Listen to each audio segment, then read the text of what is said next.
Fire safety is the name and fire safety is the game. At the Palmer Fire Open House, visitors enjoyed the day while learning the most critical information on preventing fires in their home. Letting the public get up close and familiar with the equipment and procedures helps the fire department reach their ultimate goal. To get to know the Palmer Fire Department and for educational purposes.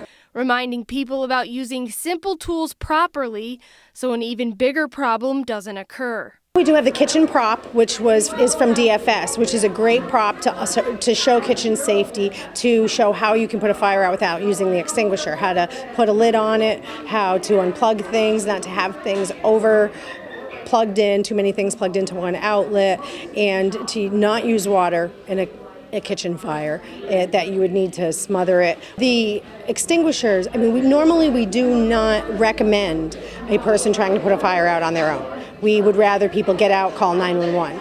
But we are showing, if you're going to use a fire extinguisher, the proper way to do it, because if you don't use the extinguisher properly, you could actually spread the fire.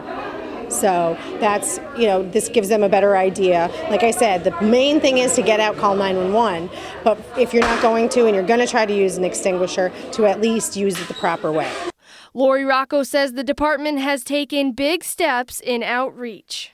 We're very active in trying to teach fire safety education. I'm going to be starting a program for seniors to help them in the home as to if there was a fire, if they're not able to get out, different options that they have, fall safety, just all types of things that they can look in their home and see. And as I said, we're in the schools, so we try to do as much outreach as we can.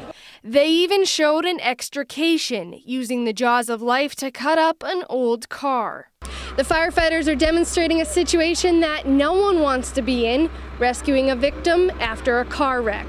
So there will be no surprises when disaster strikes, especially for the children. And the whole thing is to teach them what to do just in case there's a fire and what to do so that they don't start a fire, because we don't want them to start a fire. But it's just a way for the community to say, here we are, we're here for you. Come and ask any questions, come and look around. Like I said, there's different stations. They can learn a lot of different things.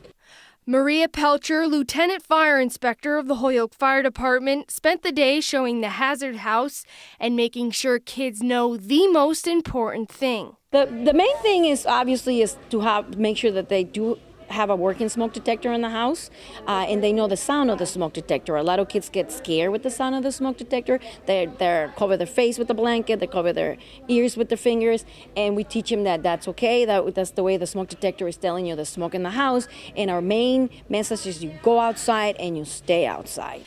She enjoys being involved in a number of different communities and being a role model. We have an association, it's the Western Mass Fire and Life Safety Education Association, and whenever somebody needs help or whenever they have open houses, they just invite us to come. We meet once a month, and we say next month is an open house in Palmer, and we all bring different props, different things. When they say I want to be a firefighter, obviously, we tell them you got to be, strong, you got to eat your vegetables, you got to stay in school, stay out of trouble.